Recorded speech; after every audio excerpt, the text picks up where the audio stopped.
And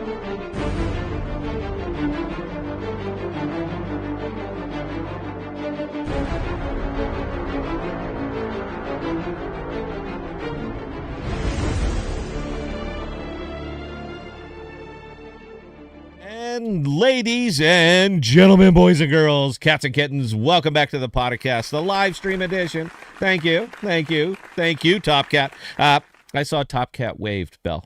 She said hi. So I'm going to say hi back, man. Look, nobody talks anymore. You guys, come on. This is going to be an energy stream. Let's have some fun here.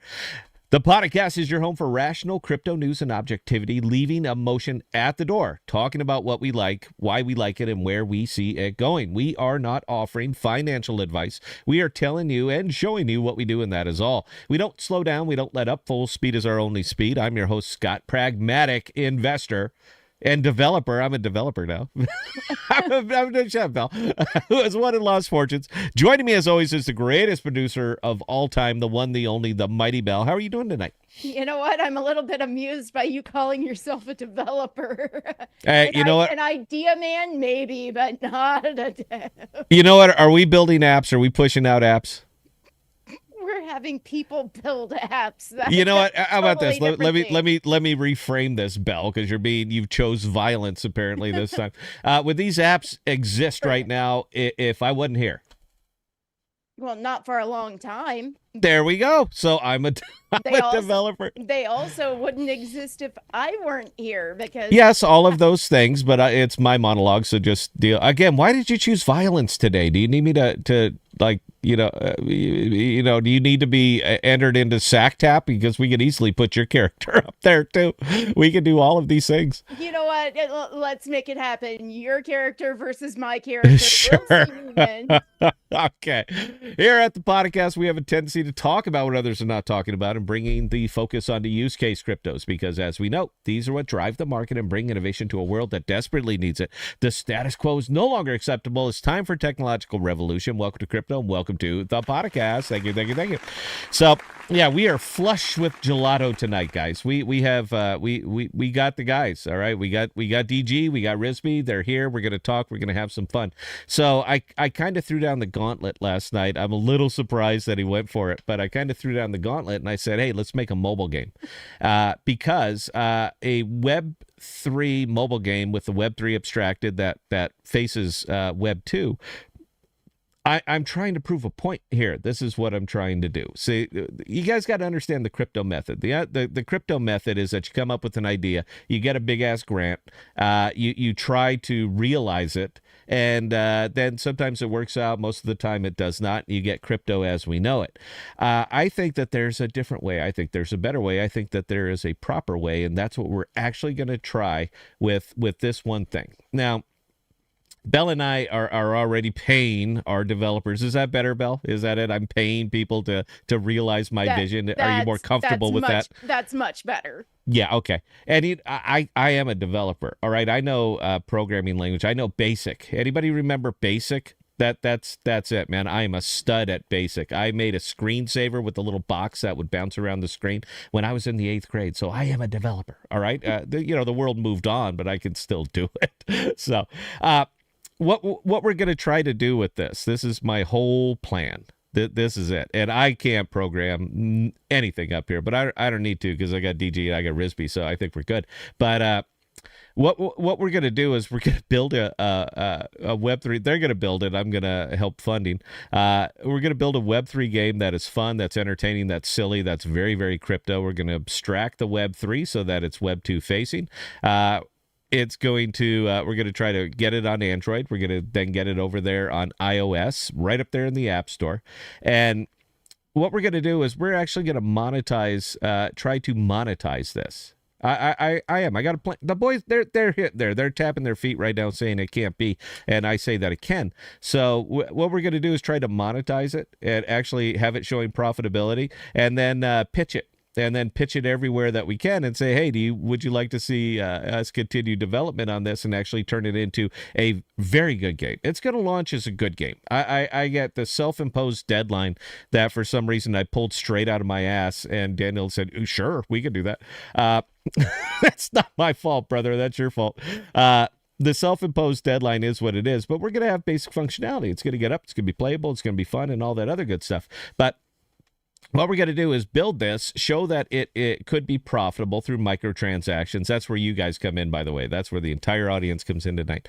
That it can be profitable through microtransactions, as you would expect in any kind of Web 2 mobile game. And then kind of pitch it around. And that's it. Say, all of you people that are out here, all of you L1s, all of you people that are out there begging, please build here, build here, build here. And we're going to come back and say, yeah, there it is. We did. So would you like it on your chain? Would you like to continue funding development? These are the transactions. These are our daily active users. This is the type of visibility that we can bring to your chain.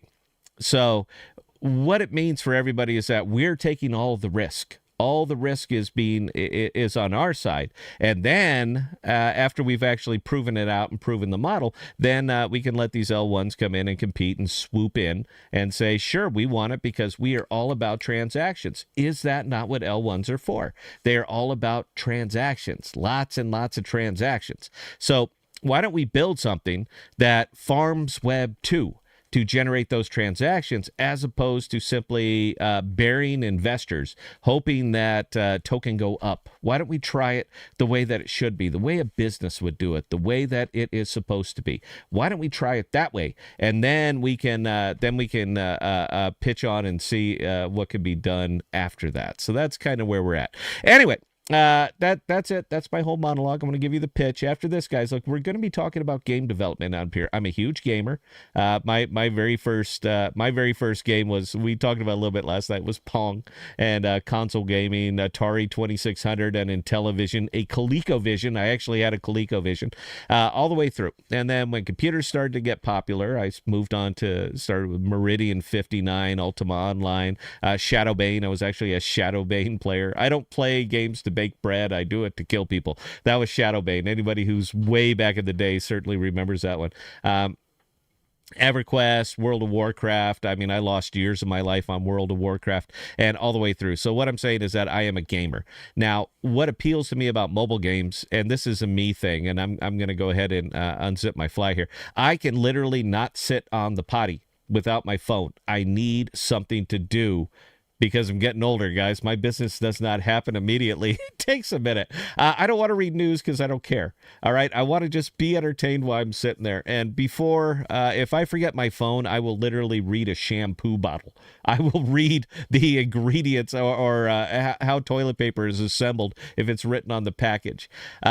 What I'm saying is that I don't believe that I'm alone in this. And when you're doing your business like that, it's fun to have something to putter with. So why don't we make something fun to putter with? We're going to push it into the Web 3 crowd at first, and then we're going to roll it out and push it into Web 2 because that's where the money is. So anyway, that's my idea. But you're not here to see me. You're here to see Gelotto. So gentlemen, whoever would like to speak first, please do so.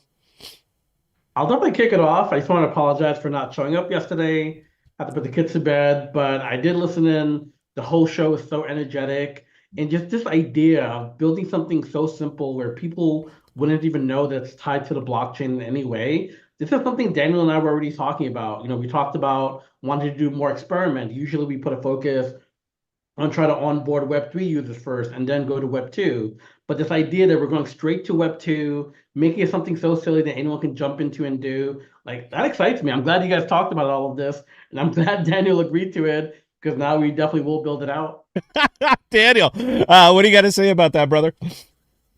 I mean, we're going to give it our best shot, right? No, we're not going to give it our best shot. We're going to absolutely do it and knock it out of the park. Yeah, you need some media. We're going to elaborate on your vision of like the animation or the visuals of it, because that could factor into the estimate. Oh, yeah. No, I get all that, man. I understand it. So I'm going to pull this off the top. This is just some of the things that I've been thinking about today, and I'm going to bounce it off of you guys. You guys can say if you can do it or not do it. So the idea that I have for this is, one, it's going to be one of those horizontal games. So you're going to be playing it like this. You're not going to be playing it like this. So yeah, we're going to need it on that because we're going to need the whole frame. Now, for backdrops, one of the things that appealed to me a long time ago, because I've always been an arcade kind of guy, I mean, Space Invaders all the way up to modern games. But one of the things that sticks in my head more than anything else is, do you remember the original Street Fighter? This is where you talk. Oh, Well, yeah, like, definitely. Okay, whoever wants to pipe in. There was something so simplistic about it for something that changed the face of everything. And Street Fighter was one of those games that changed the face of everything. The graphics were very, very simple and minimalistic. They were not over the top because technology wouldn't allow it to happen at the time. And I don't see any reason that we can't utilize a similar kind of theme.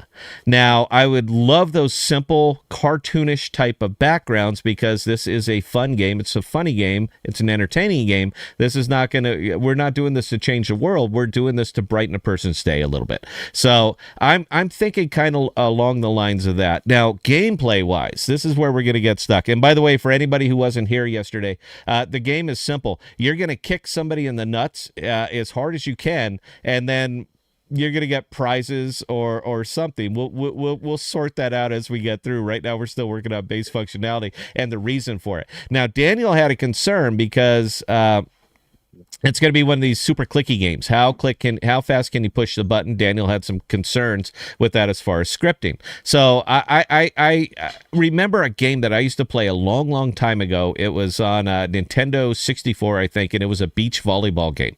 And the whole idea is when it was, you were one guy would dig, the other guy would set, and then you jump up to spike it. So when you're in the air, you're tapping the button as fast as you can, but then you had to hit a precision hit. So would that take care of that little issue right there? So we're talking about the windup. You approach your opponent, and the leg comes back, and as fast as you push the button, but when the timer is up for the button to push, then you get that side-to-side precision strike. So the closer you can stop that dot to the middle of the bar, the harder the strike is going to be. Would that take care of that little scripting issue that you were thinking about? It could, but on the other hand, it adds another dimension to the gameplay that has to be built. So it's a compromise, but overall, we can, games don't work just by strict, rules. There's always some like probability in there. There's some like randomness.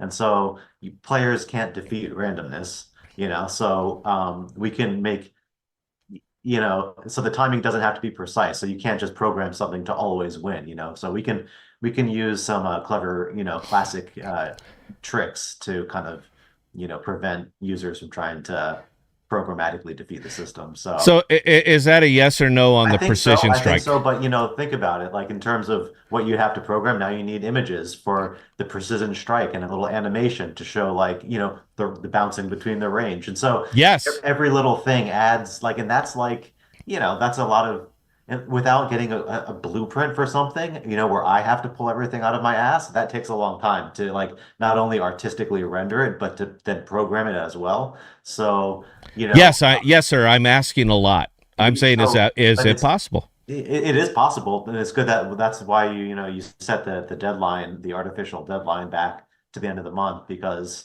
hopefully during that time we kind of sketch some things out and then have a clear plan for execution. No, that's the artificial deadline is October 31st, so approximately 8 weeks. Can we get the precision strike in there in 8 weeks? I would say, tentatively yes, but before you assume that it's a certainty that we need that, let's like work on it to the point where we can see whether it actually makes sense to include that or not, because things evolve, as you work on them. They do. And that I agree with, for me, when I'm building any type of product, I always want to get like the smallest thing out there so people can test it. One of the things is we might assume that people might try to bot it or do something that may make this impactful, but we could also release it and notice maybe that's a thing people don't do. And there could be also simple ways like, theoretically as a human, you can only hit the button so many times, right? So if you kind of know what that threshold is, we could instantly eliminate anyone who goes above those non-human thresholds. So we can definitely deploy with something very similar, but get a base game out there, see what people love. Maybe people cheating is somehow like super fun and everyone's trying to figure out the best way to cheat. So I think, I'm very excited to see how this game could really evolve. There's so many things you could do with it. Like, I think before the show started, we were even talking about having different types of like sacks that you can add, different colored sacks, potentially, the little hair on it or something like that. So so many possibilities, and I just love that this game is not going to have like any real Web3 portion of it as well, right? We're using the chain. It's almost like a leaderboard. There's no one like is exchanging money. So eventually, if we did want to integrate more Web3, more DeFi stuff, so many different ways we can take about it. The whole night last night, my head just kept, flying with ideas of how we take it to the next level, how we get more people engaged. But just the initial version, I'm hoping it'll be super simple. This way, like the rules are like, easily accessible to people. Okay, perfect. Then it seems like you guys hate it. You hate the idea of the precision strike. No, that's I love fine, it. dude. Look, this is what we're doing No, here. it's good. We'll I call mean, it.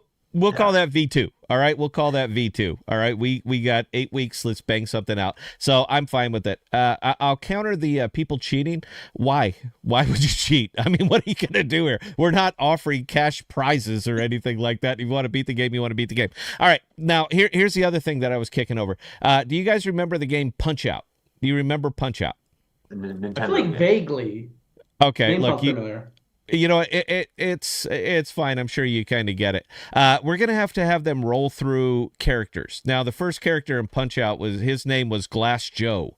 You know, it's a boxing thing, the whole glass jaw thing. So it's going to be Glass Joe. That's going to be the easiest guy to defeat, as long as you do what you have to do in a certain amount of time. And boom, there you go. You kick him in the nuts. He flies off the screen. That was funny, by the way. I would like for the perfect hit, the perfect strike. I'd like the big perfect to flash in there, and the guy just flies off.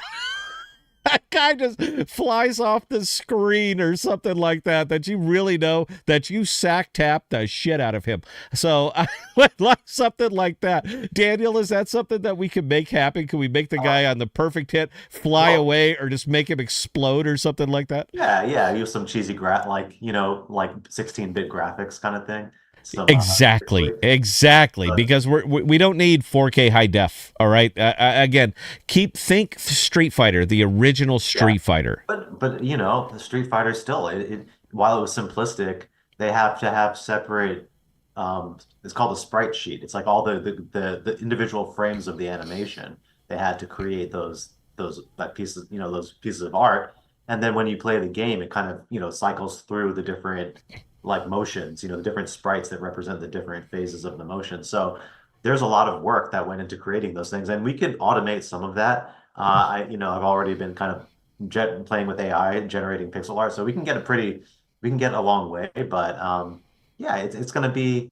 I think that we can easily build something really ridiculous. Let me just say that. It's like whether or not it has like fluid animations everywhere. It doesn't need them, though, man. That's the fun thing, though, man. It doesn't need them. It just needs to be entertaining. That's the whole kicker. I would think, like, so, when somebody gets slapped in the nuts or something, we could play the Hadoukens, sound from Thank you. Round of applause. See, we're on the same wavelength there. I do have a requirement. Looking at me, you guys would never assume this, but when I was younger, I think it kicked in the nuts a lot, No. When you think what happened, I would make certain noises. I would love to record some sounds, put it in the game, but depending on what action you do or hit someone hard enough, some Risby sounds will come out. Something like that. Maybe everyone some Risby sounds. No, that is fantastic. What, Belle? I don't have a problem with that at all. I mean, go around to a variety of people and get individual recordings of the different characters making the oh god, I just got kicked in the nads. And eventually we could have Scott record a bunch of samples and we could sell that as DLCs or expansion packs or something like that. I got you, man. I got you. Now here's kind of the marketing end of it. All right, this is where we're at first we are going to be going after Web3, because Web3, everybody knows Gelotto, people know the podcast. That's going to be our initial target market. So one of the things that I'd like to kick in there is characters that you're kicking in the nuts that represent actual people that exist out here in Web3. I'm more than happy for you to integrate me. All right. Anybody wants to put up there, you want to kick me in the nuts, kick me in the nuts. I'm a military vet. I've been kicked in my nuts the whole life, my entire life. So it's easy. But As far as because we're Cosmos people, I'd love to see Cryptocito as one of those characters. I'd love to see you versus Cryptocito, and you're going to go up there and kick him in the nuts. Or Cosmos DeFi, put some of these characters that we all do know. Now, this is going to have to where we're going to get a little bit tricky right now, and this is actually another idea that I have moving forward. But the whole idea is that we capture, we start to endear ourselves to communities that already exist out here. That's the idea. All right. And we're going to have to wrap a lot of these things together because we need daily active users. We need downloads. We need all those things. And the easiest way to get them out there is starting in the environment that you already exist in. We don't have to create a brand new market. There's already one here. So as far as that goes, we integrate some of these other characters that are out there that people would not mind kicking in the nuts. I think it'd be fun. I'd love to see a Risby coming up there. Big Risby coming in. You said you've been kicked in the nuts your whole life. You're used to it, brother. We can make you a we can make you a boss, man. He's good at it. So. There you go. Actually, along those lines, people are actually making requests for specific characters for this to happen already. What specific characters are they asking for here, Bill? So Monero Dinero says, "Can BitBoy be a character, please?" Oh, BitBoy's got to be in there, man. Look, Risby, can we put BitBoy in the game? Is that going to be a problem? Yeah. Like, just thinking about this makes me think about we could potentially offer two different types of gameplay. One type of gameplay could be PvP, right? It could be player, you and I fight each other and we see who taps the quickest and you lose. And talking happens. Yeah. One type of game we could offer is something that's dungeon basic. When you talk about Mortal Kombat, right? You can start off and you have to fight like 12 people. You finally get to the end boss. So we could do something like that where we could occasionally have dungeons that are themed, right? So this theme could be founders who are drugged in Cosmos. You can have all those founders, you kick them, you like go all the way to the boss, which is the biggest, fraudster, whoever's out there, and you kind of beat them. And then next season there could be something else. And we could always release new content, new people to kick in the nuts. Maybe once you kick them, you unlock them, so you got reasons to keep playing. Oh, and that's fantastic. Now, here's kind of the kicker, man. Look, like any game. I could already see users are just fading out of here. They don't get it because they should have stuck around because there's a plan and that's going to be going forward. But we'll explain it, and then maybe they'll catch a replay, so I'm okay with that. We're going to have to make some of these characters are going to be very, very difficult to the point where the only way you're going to beat them is by being perfect. Or you could also pay to win. Now, I'm a big fan of pay to win. I love pay to win because I have money and I have more money than time, so I prefer to pay to win. So now we're going to start introducing microtransactions. Now, hear me out. All right. The steel toed boot upgrade. All right, look, we're kicking people in the nuts, and what better thing to kick people in the nuts with than the steel-toed boot upgrade? Now, this is going to go a couple of different ways, and what we could do to really, really, really make this interesting and make it interesting to L1s that are going to pay you to put this game on their L1 is it's going to not... This is going to be 4 months down the line, 6 months down the line. But now we're going to start integrating microtransactions. Now, for the Web3 people, the steel-toed boot upgrade, when you purchase it, guess what it is? It's an NFT. It's an NFT that's assigned to the wallet that was created to this account. Therefore, it is now immutable. Your character will always have the steel-toed boot upgrade. And what that does from a business standpoint, obviously, it makes us a few cents because these are microtransactions, dude. We're talking about 99 cents or whatever. But what it also does is generate on-chain activity. Now, everything out here, what we're talking about, what we're doing, this is the serious in the business part, by the way, is that we are all about generating on-chain activity. So when somebody purchases this, we've just minted an NFT that is going to be assigned to that account. Every single time we do this, there's going to be gas transactions that are happening. That is on-chain activity. Now, this is what this does is it makes it appealing to these other L1s, but it also gives us a chance to showcase what is possible with a straight Web3 abstracted Web2 facing app. To see that if Web2 people are now owning NFTs, and guess what? They don't even know that it's an NFT. To them, it's just an upgrade. To us, it's an NFT with actual on-chain data that is stored up there that will be with that account forever. So it makes it a little bit more difficult on our side, obviously. Now we're talking NFTs, now we're talking all these other things.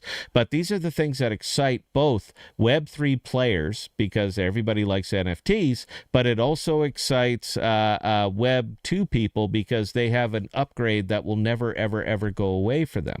So, again, I was going to get to this later in the show, but now we're already talking about bosses and ranks and levels and 12s, and stages and all that. And some of these guys are going to be very, very difficult to beat. To keep people playing, they have to be difficult to beat. You have to work for it. Not impossible, but you have to make them work for it and try to get them back. So that is also something that we could absolutely integrate. I say it so casually as if I'm doing the coding. Risby, you're on screen, dude. I can see you looking down and to the left. When you look down into the left, you're about to piss all over my vision here. But I think this is something that could seriously be up there. And I'll tell you what, we're going to do our very first $25 Power Bottom giveaway to anybody in the audience right now that could give us the name and function of an upgrade that you are going to be able to put on your own particular character. The best name, the best thing, and we're going to bounce it off Risby, bounce it off Daniel, see if it's doable. And if it is, we'll give you $25 worth of Power Bottom. That's our first giveaway. What do you think about the microtransactions and the character upgrade, Risby? What do you think? You're on screen, Yes brother. to the Take it. microtransaction, but I don't think you're going far enough. One of the things you said I really enjoyed is, hey, once you use like the steel-toed boots, it's tied to your account. What I would like to see is when you first come into the game, you create a character, a name that's not taken, an image, right? And then we Yep. give your character some base stats so everyone's kind of on the same level. Because we want a reason for people to keep coming back, building some type of Yes. value. So imagine every time you play and you beat a boss or you do PvP, your stats slightly go up, right? So the more Oh, you play, love you're actually it. getting better. And Yeah. imagine as you're buying items now for microtransactions, you're applying it to your character. Now your character is inherently getting more powerful and better. Especially when dungeons come out, they can do it more easily. But Oh now the my cool God, part yes. here is you can offer people ways to off ramp that. So if you're an average user, maybe we don't have Uh-huh. to create an NFT for you. We have the data. We say, hey, this is how Sure. much your character is worth. And the goal is to eventually get them into crypto or Web3 if they're interested. So if they want to off ramp off our platform, they can mint that as an NFT. That's on some marketplace. And now that's a valuable thing. Someone else could buy that character and be that character, right? So you could have multiple characters on your account. So with this way, you can like have this ability where people are making these Oh. amazing characters and selling it. And this Oh. initially hit me because I was also a really big World of Warcraft player. And I Yeah. remember when the second expansion came out, there was like these blades called like dual blades of Azeroth, and I someone remember. sold their Yep. account for 10K, right? Yep. But Blizzard banned it and did all that shady stuff. But here we can encourage people build awesome characters. If you're done playing all this microtransaction you use in your account, you can give to someone. Someone else is probably willing to pay for it. So this way we can slowly edge Web2 users closer and closer to Web3. And if you're already a Web3 user, then boom, you got the NFT, you can go trade, you can go do this and that. And we could really make this microtransaction thing just go through the roof. Oh my God, Belle, did you hear all that? What do you think about did. that, Belle? I love that idea actually, and it plays in perfectly. If we happen to use the pay rail that Astrovault is developing, it ties in everything perfectly because you're gonna have the people that they don't want anything to do with crypto. That's fine, but they still want to be able to purchase in-game things. So okay, let them. If they Well, want to dip their toes in, great. Sure. Now let's take it a step further, because I love integrating things. And when I start talking about SackTap, I want to be able to mention a whole bunch of different blockchain things that are integrated into this app. That's a marketing thing. All right. This is what I do. If this particular game was launched on Archway, there is a Jackal Outpost that is going up on Archway right now. We're going to need data storage, and it is a simple contract call for us to store all of the NFT data, all of the character data, all of the everything data, and store it over on Jackal. Risby, Daniel, did you guys know this? Yeah, we've talked to them before, and we actually have plans to integrate them into our, on-chain subreddit that Daniel talked about last night. Big fan of Jackal. I think what you're doing is phenomenal. And hell yeah, like as I was thinking about this game, all these assets we have, they have to live somewhere, right? So why not They partner have with to. the best, block storage provider out there and, work together? And there you go, man. Look, this is what I'm talking about, guys. And I'm going to go big screen for a second, Daniel. Daniel Risby, please don't go anywhere. This is what I'm talking about, guys. And this is what we've been talking about for a good 2 years. All right. Every asset that we need to make exactly what we're talking about right here already exists. Now, the crypto mindset would say we can't do that. We have to build our own. We have to keep it home. We have to do our own thing, as opposed to simply integrating what already exists. Now, from my perspective, as somebody who's going to be funding all of this stuff, is I'm going to be looking for the least expensive way to do it, period. So the fact that everybody is out here right now, and by the way, Daniel, this is the perfect time. You're the guy I'm going to have to win over. Risby, we're ready, brother. Me and you, we got this. But Daniel's the guy I'm going to have to win over. And I don't know why, man, but yeah, he is. The idea behind this is that every time we mention anybody else, dude, we're starting to capture their community. That's what we're going after here, because we are about downloads. Now, we'll make the game. We can make it. You guys can make. I say we. All right, look, man. We all. I will put a big old Twitter post out that says I have dick to do with this. All right. I was just the muse in this. I'm not trying to take anybody's money. We, it's a collective endeavor. It's like we're all. Yeah. But I say we as if I'm programming. I ain't fucking programming, dude. I'm just gonna make people. I'm just going to get people to download the app.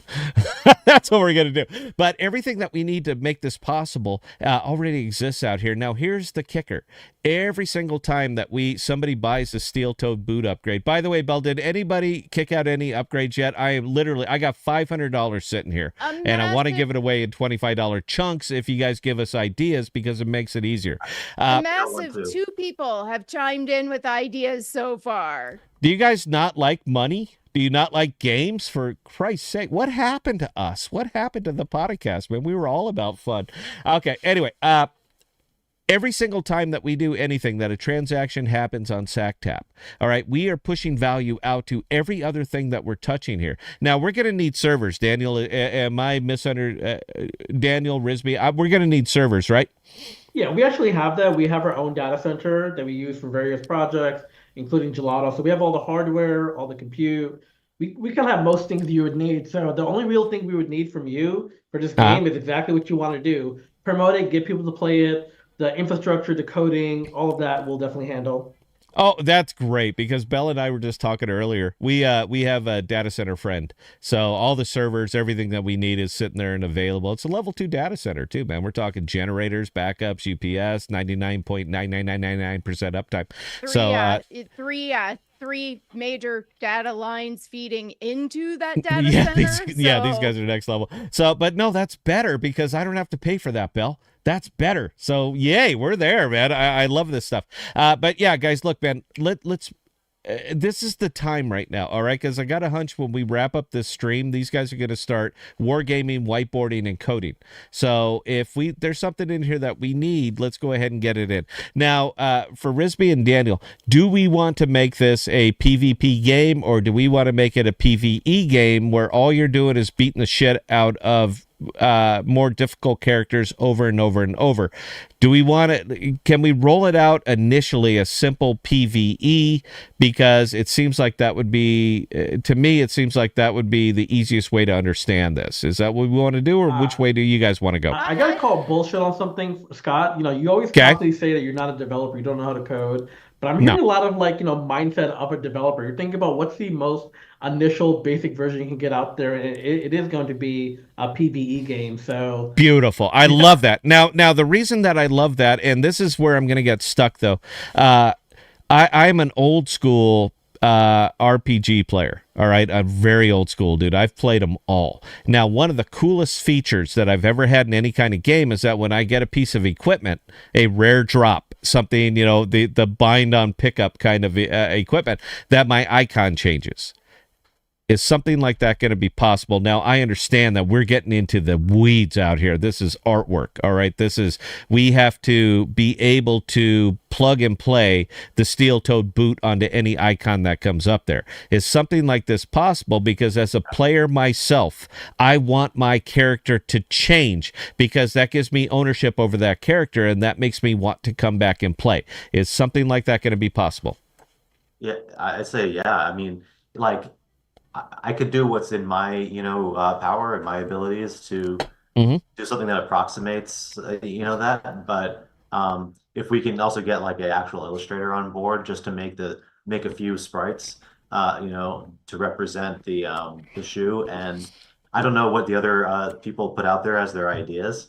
But I was thinking that the steel-toed boot is kind of like it increases your what is it called? Your attack, your hit points, Your right? attack power. Yeah, your sack power. We'll call it sack power. But conversely, you might want a jock strap, to increase your defense or something. Well, that would be. All right. So that's actually a perfect segue into me reading the ideas that people have thrown out so far. We Okay. do have one person that it made me laugh the hardest. So yeah, that person is the winner. Top Cat. I'm going with the chastity belt box guard. Oh, I didn't even think about that. Round of applause. Fantastic. Good Yep. one. Good Box one. guard. Take notes, please, Belle, because I want the box guard upgrade in there. That is great. New type. Tom's bag of glass nullify spell turns your opponent's nuts into Tom's bag of glass. Another round of applause. Shameless plug there. Good, Yeah. but not, yeah. I think we can hold off on that one for a little while. Bridgewood Juno jockstrap. Juno jockstrap. Yeah, we'll give you that one. Another round of applause. Guys, keep them coming. I swear we're going to give you guys money. Bud power bottom pants add +2 defense or HP. I'll give you that one, too. All right. And the suggestion that made me actually bust out laughing, which, okay, when you do that while you're taking a sip of bourbon, that burns. Thank you, Microman. Yeah, it shoots out your nose. It's tough. Terra Luna reverse kick. You go in really hard and kick yourself in the nut. Oh, my goodness. There's your round of applause there. Right. That's our winner. Okay. Hook him up, Mike. Belle, that's beautiful. Give him $50. That is fantastic. All right. If you guys could please, Daniel Risby, I don't know how often you guys watch our show, but this is a thing that we've been doing for years and years, and we're going to be incorporating it into this very game because that is fantastic. So Belle and I have been doing the YouTube thing for about 5 years. We've made about $8 over those 5 years. It's clearly a labor of love, but because we don't really have any sponsors, because who's going to sponsor this channel? We have to go out and find some of the oddballs, and Belle is fantastic at that. So with that, guys, we're gonna have to take a very short break here. So we're gonna live read out. We're gonna take a break. We'll be right back. But let me let me tell you something here. This is actually a script. It might look like a napkin, but I promise you, there's a script on here. It's invisible ink, and you gotta. If you breathe on it, it heats it up and you can read it. So I can say, ladies and gentlemen, gather round and prepare your taste buds for an experience like no other. That's right. It's time to introduce Captain Rogers Finger Blasters Extreme. And we got to hit a round of applause because if it says extreme, you got to clap. Are you ready to have your senses tantalized and your hunger satisfied in the most unexpected ways? These, folks, aren't just any chicken fingers. Oh, no. These are the ultimate finger blasters designed to take you to new heights of culinary pleasure. Imagine this. All right, come with me. Come on, guys. Come with me on this journey. Imagine this. Succulent, juicy chicken fingers tender and moist, just begging to be touched.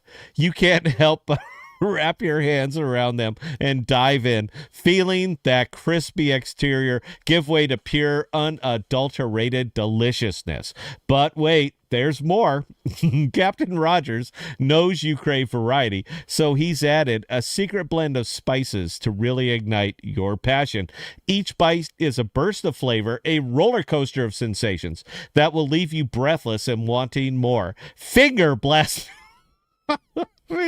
Finger blast me, Captain. And let's not forget the sauces. Oh, the sauces.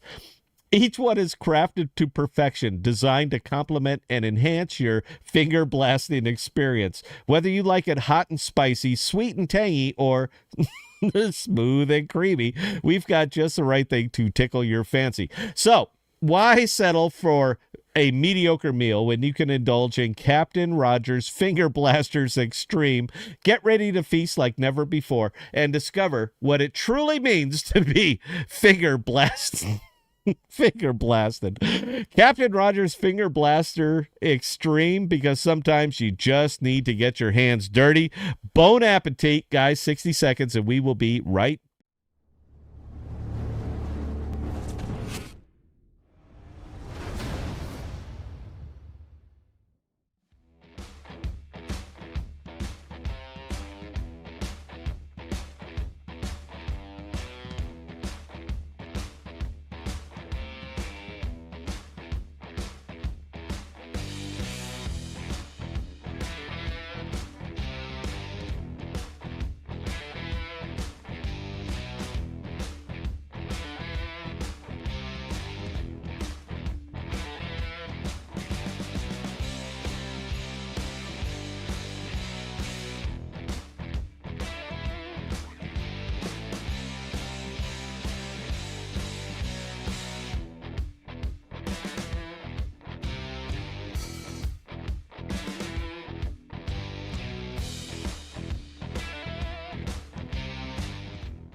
one. Ladies and gentlemen, boys and girls, cats and kittens, welcome back to the podcast. Thank you, thank you, thank you. I like the, I don't know if I like the extreme or the original Captain Rogers Finger Blasters better, but they're both good. So, everybody who's stuck around here for, it looks like 40 minutes, and it just seems like we barely scraped the surface. Here's where it's going to get really, really interesting. Now, crypto users, typically, people who follow this show, people who follow crypto Twitter and all that other stuff, they don't want to play games. They're not really interested in playing games. They're not really interested in using Web3 apps. What they're interested in is, how can I make money on this? Now, this is where it's going to get very, very interesting. I'm going to have to pay Dopanomics $25,000 cash plus plus some additional token incentives. I believe that this is the right way. I believe that this is the way to do it. I believe that this is the way that it should be done as far as developing a product, marketing the product, becoming cash flow positive, and then launching a token. Not everything needs a token, but if you really want to capture the Web3 audience, you're going to need to launch a token. That's just the way it is. So a cash flow positive app, and this is precisely what Aegis is doing, by the way. But a cash flow positive app gives you all kinds of interesting things that you can do with it, as far as pushing a portion of revenue over to a token. Now, this is just top of my head, guys. All right, I'm just wool gathering right here. But the thing that gets people really, really interested, Web3 people, is that they're investing in what I consider an actual product, particularly a monetized product. Now, what that does is give you the ability to shill without shilling. That's really where it comes down to. So SACTAP is going to be all about downloads. The same that Aegis is. It's all about downloads, users, people paying for a service that is being provided. I understand this is very, very alien to the Web3 crypto mindset, but this is called the business mindset, and that's what's missing here. That's why I'm so excited about this. I am literally gushing about this, because Aegis is going to be going after everybody. We think privacy is incredible. We think it's important. We think that it is all that really matters now. So that's what we're going to be pushing out into, and that's why we're pushing directly out into Web 2.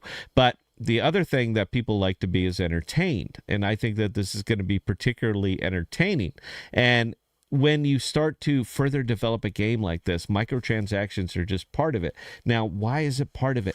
Because this is what people expect.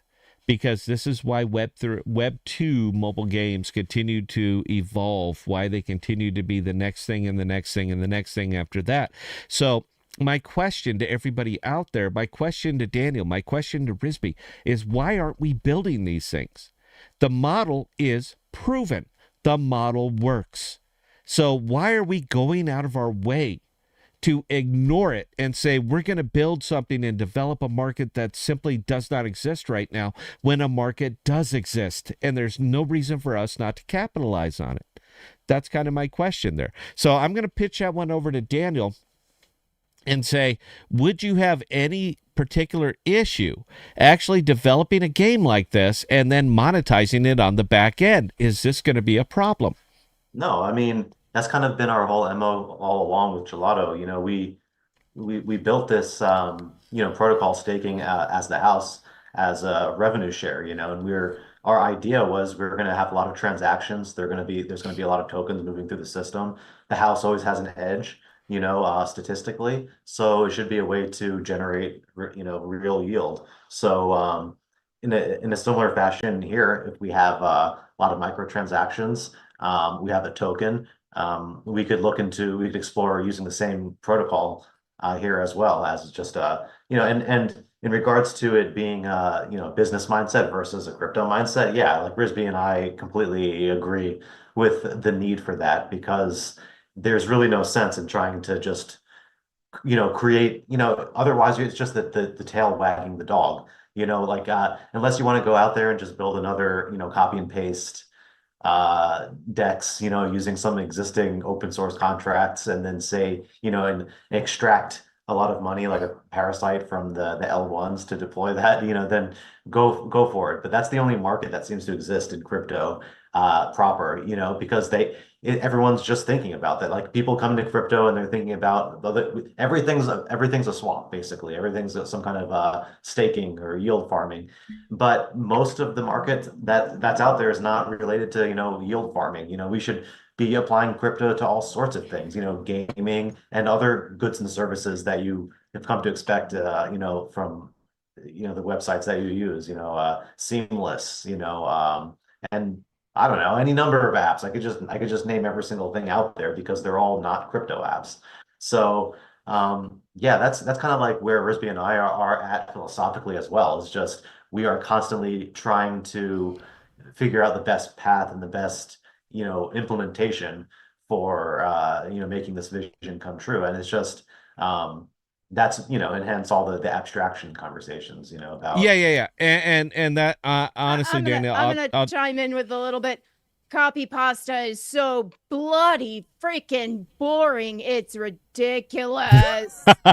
Well, and I will add my 2 cents here. It's the only reason that we're talking to you guys right now. I mean, that's it, is because we are ideologically aligned. I like to work with people who I am ideologically aligned with. And honestly, that's the only reason that we're talking to you guys, because it's important that we change the game, that we change the narrative, that we change everything. This whole Daniel, you said something that was incredible last night, and you said during this last bull run. Now, if I was to tweet that out, I would have capitalized the last. I would have capitalized that very word, because this is exactly the way that I see the market. Period. That's it. All of this money that you expect to come pouring out to DeFi and make everybody rich and provide exit liquidity for everybody out here who is absolutely fucked is not coming. But we can build our way out of it. And we can build our way out of it with education, providing services, or entertaining. I absolutely believe that this is 100% correct. So let's build something fun. Now, let's talk bonus rounds, all right? Because I love bonus rounds. I'm a huge fan of bonus rounds. One of the things that I'm kind of stuck with on the game here, and I love that I got Daniel and Risby both on here so that they can do it. There was a game I used to play a long, long time ago called Galaga. Who remembers Galaga? Risby, you might not. You look a little bit younger, but Daniel, you might remember Galaga. Do you remember Galaga? Scrolling game where you like a Space Invaders type of thing? Kind of, yes. It was the carryover from Space Invaders. So yeah, you're fighting the bees, and you make a character, you kill as many as you can, and your spaceship doesn't get blown up. Yeah. But every 5 rounds there was this thing called a bonus round, and the bonus round was great because you couldn't die. They weren't actually dropping bombs on you. You could not die. All you had to do was kill as many of these as you could. Now, Risby, Daniel, please think of this, because I'm a big fan of bonus rounds, because people love to get to bonus rounds. Bonus rounds is all about the fun, all about the points, all about the score. Bella and I do Ren fairs, and one of the big, very, very popular attractions at a Ren fair, at a carnival, at a circus, more than anything else, is taking that. Well, kinda, but the other one that anybody can play is that big ass sledgehammer, and you slam it down on the paddle, and you try to make the thing shoot up to the top and ring the bell. Are you guys familiar with that? Yeah. Oh yeah. Yeah.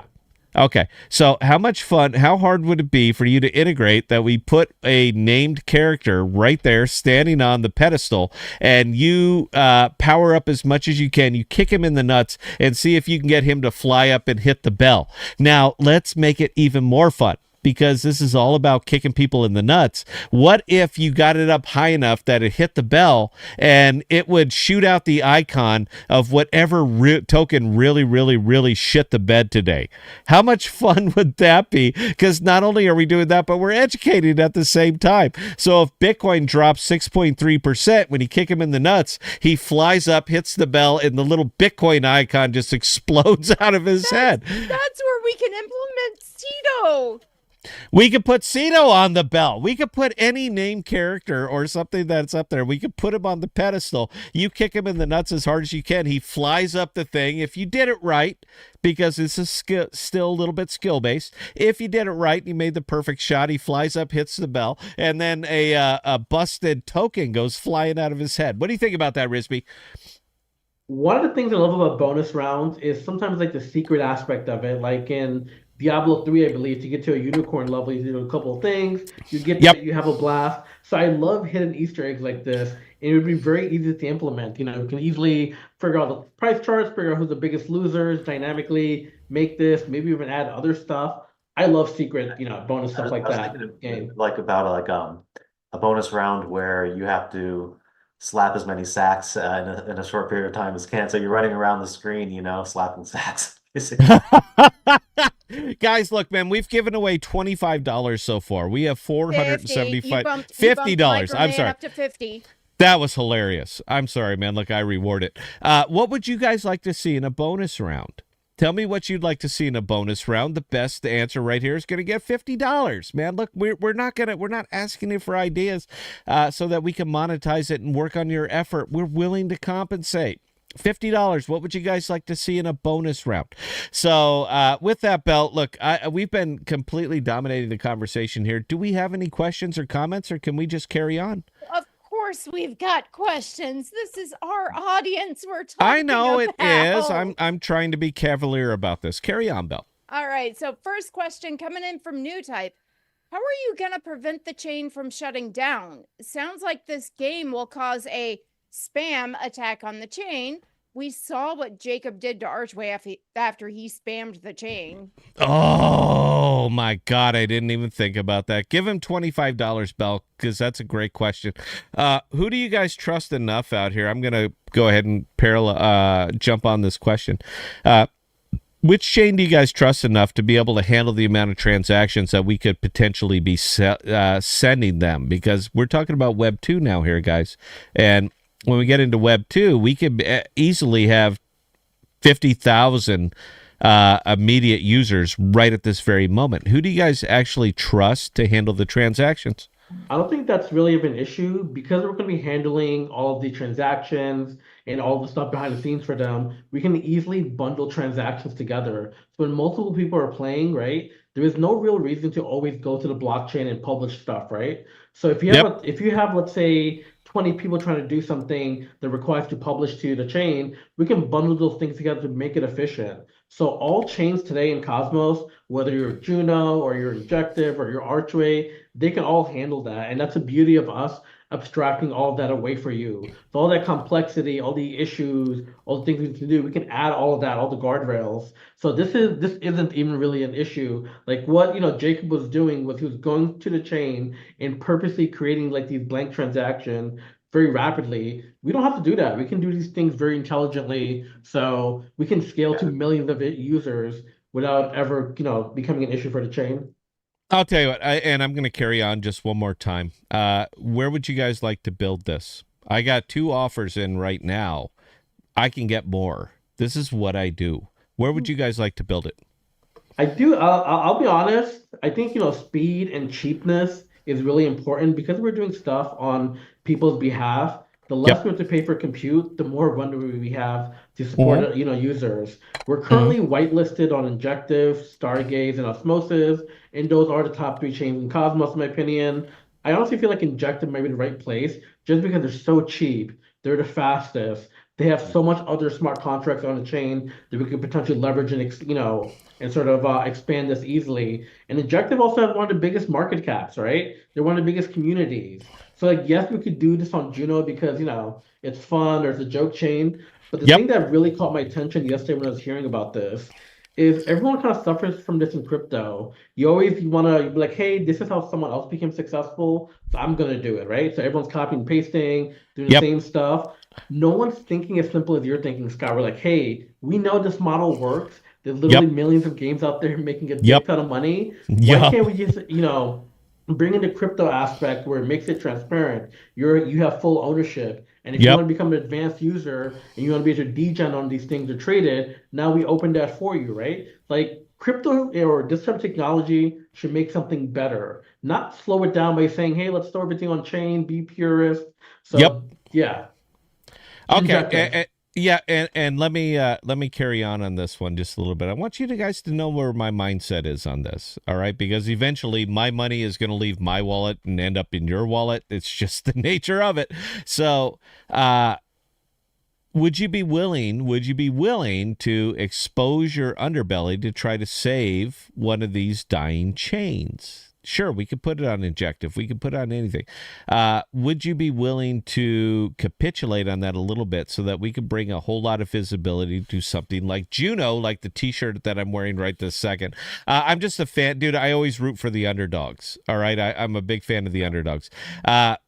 How important is it for this to just be absolutely perfect for a very well established chain, or to bring visibility to a lower one of these kind of dying chains, just so that we could prove out the model and say, you guys just had it wrong? That's all it was. It's not that you built a bad thing. It's just that your business mindset was incorrect. So is that something that you'd be willing to do? That's my question.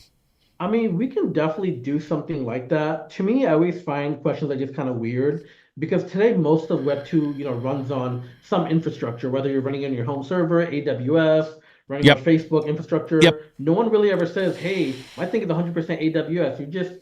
You build a product, you have a certain experience. As long as people are Yep. enjoying it, they Yep. pay for it. To me, I don't even want people to know they're in Cosmos. I sort of think more from a business Please. perspective. What's going to be cheap, fast, scalable, and probably will be around for a while.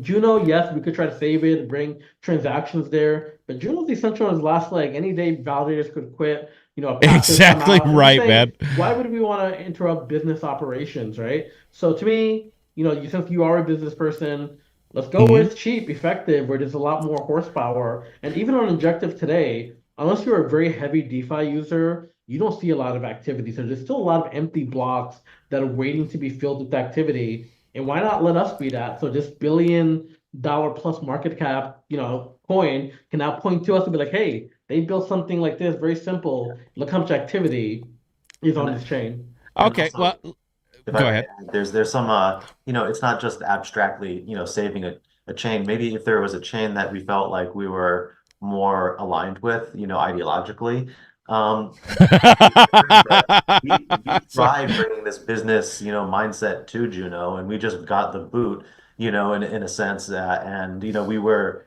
not really taken seriously, I feel, and they took a different direction, like so we tried hard to like exert an influence there and saying these very things, trying to put this very point of view forward, and it it didn't seem to get much traction amongst the people who ended up retaining control over it. So, It's so I don't know. I'm a bit bitter about it, to be honest. Yeah, But yeah, yeah. No, and I get that, man. You do see that I'm wearing the Juno T-shirt, right? yeah, Or maybe you don't. I mean, You don't. You yeah, don't. I saw it on the stream. Then I saw myself, and I'm like, why is my head moving around so much? And I had to turn it off. Yeah, I know it's kind of tough, man. It's a skill set being on camera and doing all this other stuff, man. Like it's a developed skill. It is what it is.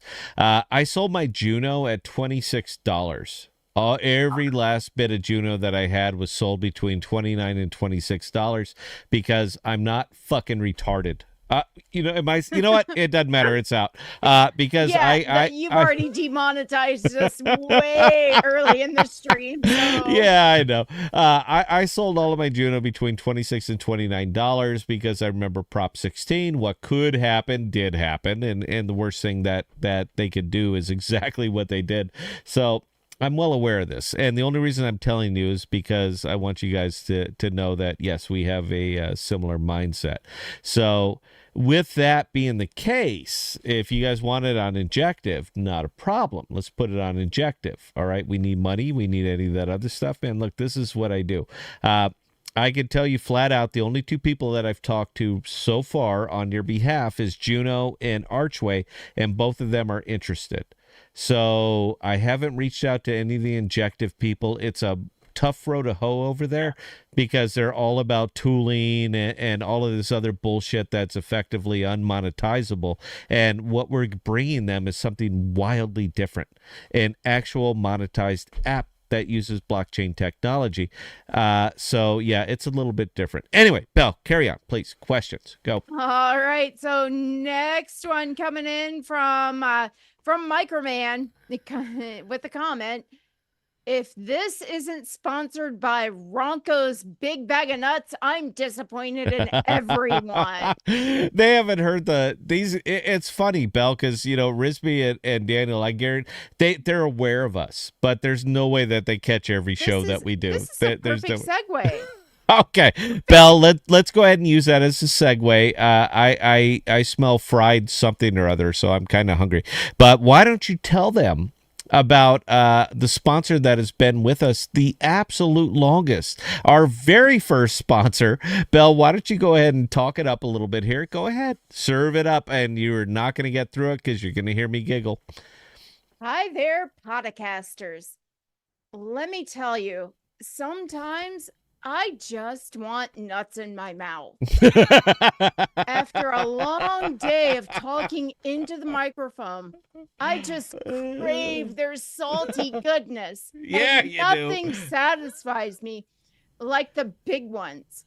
That's whore. why when it's time to put those nuts in my mouth, I will always go with Ronco's Big Bag of Nuts. Yeah, you do. Ronco's nut sacks are chock full of the salty goodness I am craving. And when you have to put something in your mouth, why would you settle for lesser nuts when you can have the best?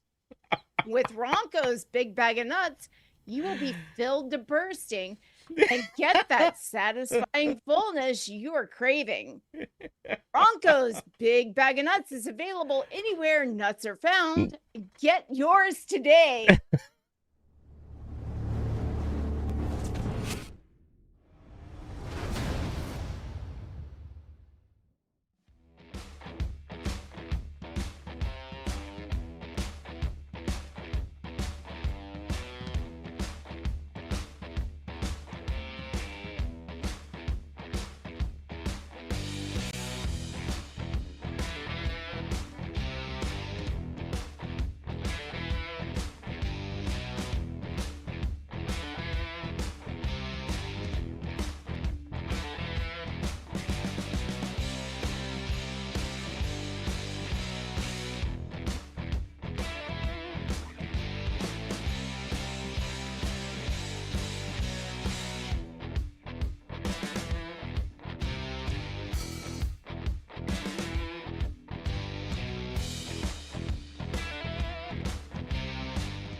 One, ladies and gentlemen, boys and girls, cats and kittens, welcome back to the podcast.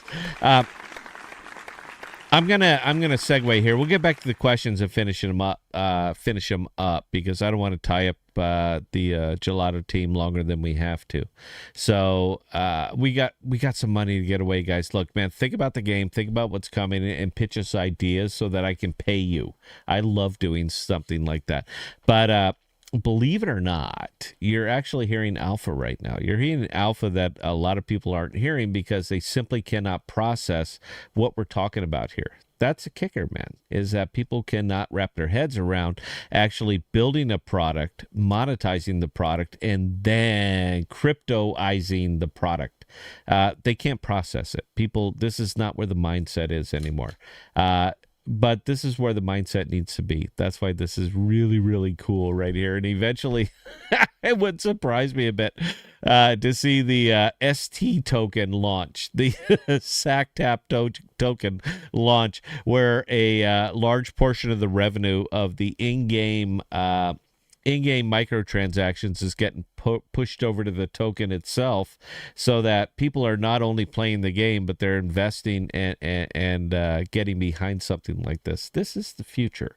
Yeah, I get it, man. We're early. We're always early. Podcasts are always early. That's why we have money.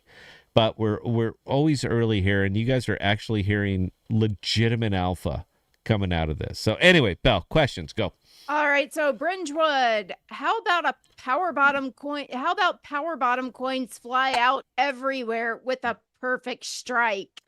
Oh, could you do that? That is utility to the power bottom Yes, token. we definitely can. You know what's funny about it is that power bottom, it was just a little token that we dreamed up, and it has a two particular revenue streams right now. One of them is my ability to leverage trade, and I'm pretty good at it. And the other one is we've tried to get on board and get friendly with Sentinel VPN, but they keep just absolutely pretending like we don't exist, even though we're going to put them in what, Belle?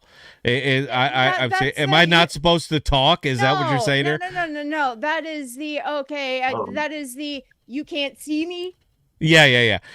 They completely diss us, and even though we're going to put them in front of 50,000 plus users, they continue, they absolutely refuse to even acknowledge that we exist. So because they're open source, we don't have to give them any branding cred at all. So the VPN that's actually rolling out with Aegis is powered by power bottom token, and any revenue that we generate through that app, and it will be substantial, is going to be pushed over to the power bottom token.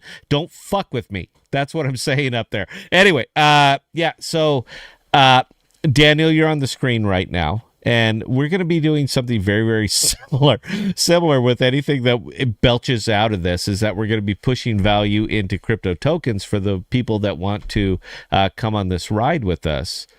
We want to make sure that they're going to be compensated due to our success, so that when they say, you don't have to say buy this token, you just have to say download this app.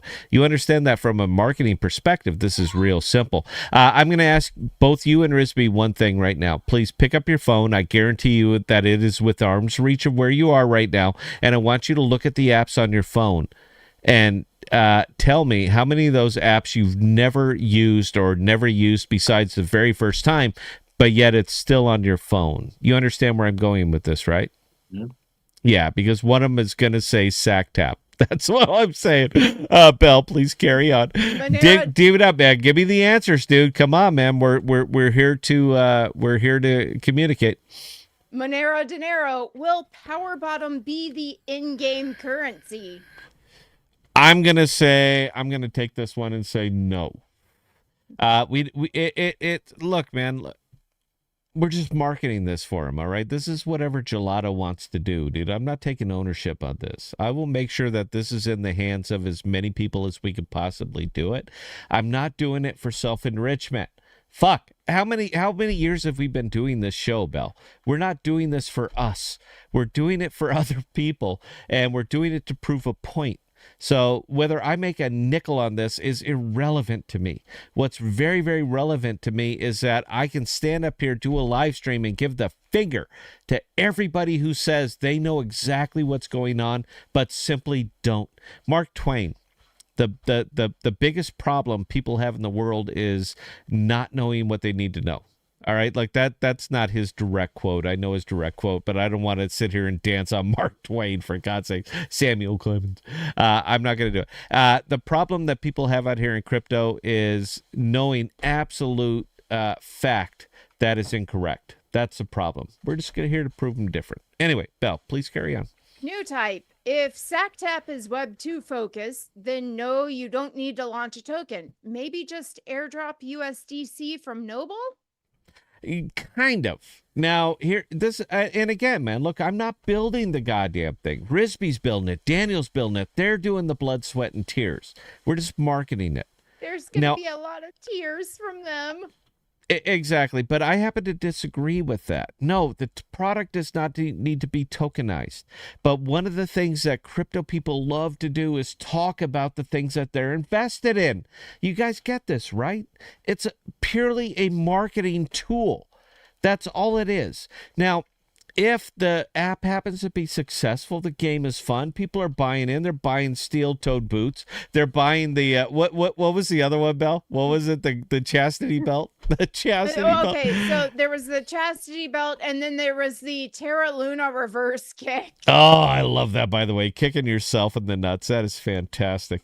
If that happens to be profitable, man, look, that's not the intent. The intent is, believe it or not, is altruism. All the way back there. Now, if Daniel and Risby happen to make a shit ton of money on this, bully, man, good for them. But if you want to bake in marketing, you have to have a monetized product that is actually profitable, that people see it for what it is and realize that there's a different way. That's all we're trying to prove out here. Anyway, carry on, though. New type. Could Gelotto make a handheld gaming device for Cosmos SDK chains, like a Nintendo Switch that has Kepler and Leap already embedded into the device? What do you think? What do you think, Daniel? You ready to take on that? You ready to Sherpa that up the hill, dude? We'll need more funding. I just say no to wallets. You know, the moment we talk about wallets or crypto, it's so easy to like get into regulations, prevent you going into the app store. Like this idea, you know, the reason why you like use Microsoft or you shop at certain vendors because they're docs, you trust them. If you need something, you call them. You know, they can help you out. So I think more products and companies need to be focused around that. Stop going full crypto purist and sort of focus on a product, use the existing stuff that actually work. Like be a business, use the tech because it makes it better. And yeah, we're gonna do everything to make it easier and better, and just that's how it should be. Yeah. And Risby, I want to keep you on the screen here for a second, brother. So what Aegis does is that when you create an account, you create an account with an email address. We don't give a fuck if it's an authentic email address. What the whole purpose of the email address is twofold. One, so that we can send you your password if you lose it. That's one of them. But the other one is because we forked Kepler. That's all. Leap Wallet. That's all we did. So when you create an account, we create a wallet on your behalf. You give us permission. You need to read the terms of service because that's one of those things that we're doing. Now, we can't see the seed phrase the same way that Leap and Kepler cannot see your seed phrase. So all we did was fork existing tech. There's no reason for us to build it brand new because it already exists. So we forked existing tech so that we can create a wallet on your behalf, whether you know that you have it or you don't know you have it. And Web 2 will have no idea that they have it. But we need the wallet address to integrate with Web 3, and I'm sure you get that. So I would hope that SACTAP does something similar. But you get what I'm going with here, right? You understand what we actually did, right? Oh, no, I definitely agree. And that's a very similar approach we would like to take. And if we could leverage your setup, you know, for sure. You know, the way I sort of see it is once you have a profile, whether you start with a wallet or you start with a email, that's your identity. So if you come as a Web2 user, that's who you are. We can track everything by you. And if you need to make stuff on a crypto side, we could link it back to your email. Now, if you want to come to the same profile and log in with our Apache wallet now you can do all that advanced crypto stuff yourself. So, you know, I think we're going to try to do something very similar. Just no one needs to think about having wallets. Funds are secured. They're going through something very transparent. So if you as an advanced user, you know, want to look into it, you should be able to. Yeah, and you know the fun thing here is that you guys actually have a payrail partner. You don't know it yet, brother, but you actually have a payrail partner. So Astrovault is building us this particular payrail, and it's very, very important that we never, ever, ever know who our customers are, meaning that we don't know their name, we don't know their true identity. It doesn't matter to us. What matters to us is this account settled financially? It is? Great, carry on. And here's your NFT, here's your steel-toed boot, here's all your other shit. But while we're doing this, we are pushing value, transaction value, payment value. We're pushing it over to Astrovault because they are the perfect partner for us. They're the perfect partner for SACTAP. They're the perfect partner for everybody because we don't want to know who the fuck you are. We're not going to ask. We're going to say, do you have an email? And it could be, gobnobber or whatever, ball chuckler at whatever, AOL.com. We don't give a fuck. All we need is that so that we can establish an identity. And then that's it. So I'm hoping that SACTAP at that time is going to fork Kepler, fork Leap, fork whoever. It's open source. They can't stop us from doing it. That was your guys' call, not our call. So beautiful. Thank you for all the hard work and effort, and we're going to leverage the value from here on out. That's what I'm thinking. Is that what you're thinking? I think we could even go totally simpler than that and not even Talk have to to me. deal with our own wallet abstraction. Like we can directly talk to chains, right? We can customize what chains we talk to and leverage multiple things. So I'm saying we can do all these things on people's behalf. Like even with the Archway pay rail, that's gonna be really interesting for certain projects. But with a game like this, if we don't ever mention crypto or directly integrate it, we can go directly to the App Store and take Apple Pay and people's credit card, right? And we can credit Yep. people on our, like we can do all the accounting on chain. So when someone buys something from Apple, right? Maybe we hash or turn an email just something super anonymous, put it in a ledger somewhere that says, hey, this person has this thing. So in the future, if they ever want to come on chain or link a wallet, we can show them how to do that, and you don't need to be part of the app anymore. And this way we can like be allowed in the app store. Like people talk about like active wallets, right? People say Solana has 20 million, Base has 50 million. You know where there's billions of active users? Web 2. So I think the less talk about Web 3 and more talk about Web 2, but give people like a way saying, hey, if you want to integrate crypto, you can click on this and maybe it takes you to a web app or something different where you interact with a crypto wise, but on this particular app, so there should be no connections to crypto. Like stuff like Jackal is great because Jackal isn't necessarily crypto, it's a storage solution, right? So if you can have partners like that where we're integrating their crypto service, but there is no like, talks of assets or swaps or anything, then yeah, that's even better for us. But we can go fully Web 2 and just have people in Web 3 and they just wouldn't know about it. And I think that might be like the best magical experience. God, dude. This is the definition of Web 2.5. The very definition of Web 2.5, dude. You know what? I've never watch this. This is what happens when Scott has a lot of bourbon on on the stream. Risby, if you've ever considered a man-on-man relationship, I don't think I've ever been more ideologically aligned with another human than everything that you just said right there. Because deep down, Daniel, you too, brother. All right, look, man, you guys. There's some reason. Daniel, let's face it, he's moving on from you. I don't know. Daniel, why, you're but... old school. Your partner three up ways here, are a dude. norm now, so totally down.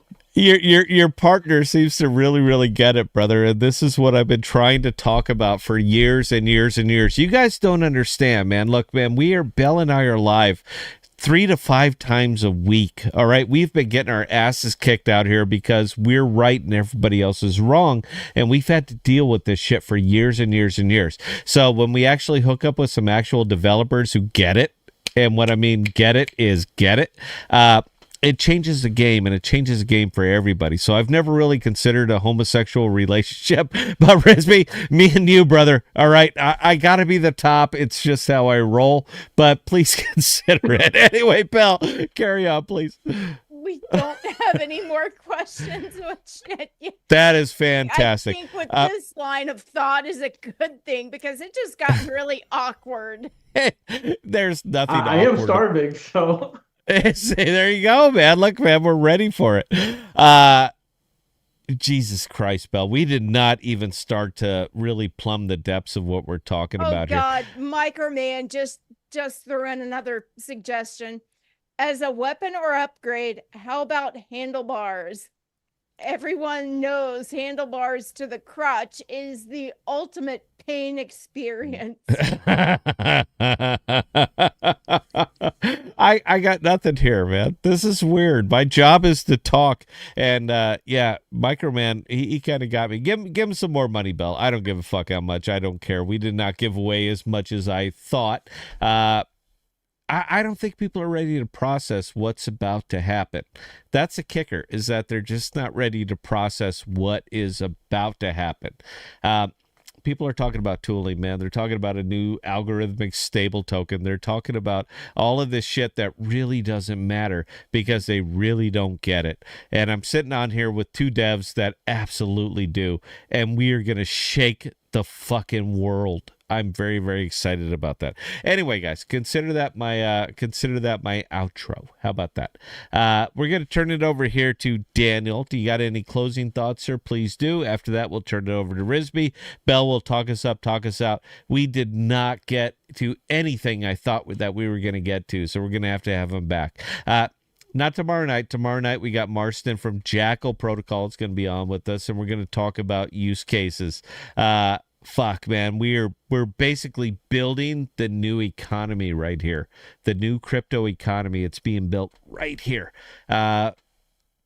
People are going to miss out, man. That's okay. I'm not going to miss out. That's what really matters. Anyway, Daniel, go ahead, man. Closing thoughts, sir, please. No, I don't have much in the way of closing thoughts, but just, if this works out, we can, and we get 1 million users, slapping nuts. I think that, and that opens the door to more interest. It shows people what's possible. I think we could, move on to building a whole bunch of different apps, because ideas are way more plentiful than, good implementations of those ideas. So, I mean, from the serious, from the absurd, like we're talking now, to the more serious, things that could be used to improve the status quo, I don't know, it's not going to be overnight, but if we can Nope. start with slapping nuts, if that's what it takes, and it oftentimes it does. So then I'm ready for it. Proof of concept. That's the thing that has been missing from crypto since crypto has been created, since it was dreamt up, since it came out, is proof of concept. This is proof of concept, and it's not just one concept.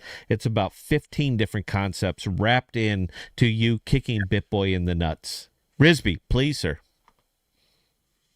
I don't know. I'm still just blown away by all of this. Even myself, sometimes you get caught up in what you think success looks like in crypto. But it's been a while since I've been so excited about an idea like this. So simple, something I would actually use a lot of, something my wife could use. And sometimes you got to give other people the opportunity to create these things so we can just build this. So thank you for, dreaming this up. I'm happy Daniel out of nowhere agreed to it. And this is like what we needed. I'm super fucking excited. And isn't that the funniest part? If he would have said no, we wouldn't be talking right now. He'd have said, no, I got no interest in that, dude. We're going to build new tools. We're going to build new marketing features. We're going to do all of this bullshit crypto thing that has not been working, that has absolutely died out and has ignored the way. And when I say the way, what I mean is application of the things that actually exist. If he'd have said no, we would not be having this conversation right now. But they proved it almost a week ago that they see applications being necessary for the success of what they're building. So yeah. And we got about 20 plus people on the stream right now that are going to be very, very first movers on something that's going to change the entire game. I'm so excited about this. Anyway, Belle, please talk us up, talk us out. Been a wonderful time. All right. Again, ladies and gentlemen, for those of you who joined us tonight and asked questions and gave ideas, we cannot say thank you guys enough. That's the kind of feedback we need to keep things like this rolling. Now, we are going to be back on tomorrow night at 6 p.m. Central Standard Time with Marston from Jackal. In between now and tomorrow night, if you guys have any other comments, questions, or concerns, definitely don't hesitate to get those over to Scott or myself, Scott at ThePodocasts.com or Bella at ThePodocasts.com, and we'll get those answered for you. Again, this was a blast, guys. We hope you enjoyed, and we will see you tomorrow night.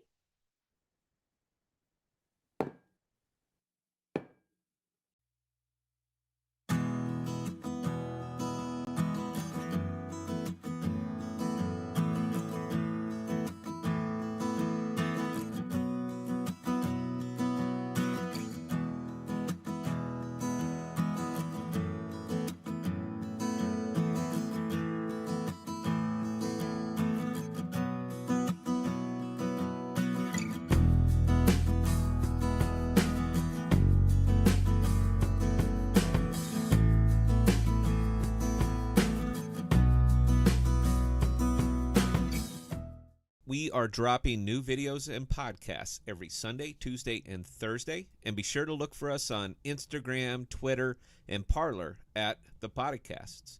Also, visit our page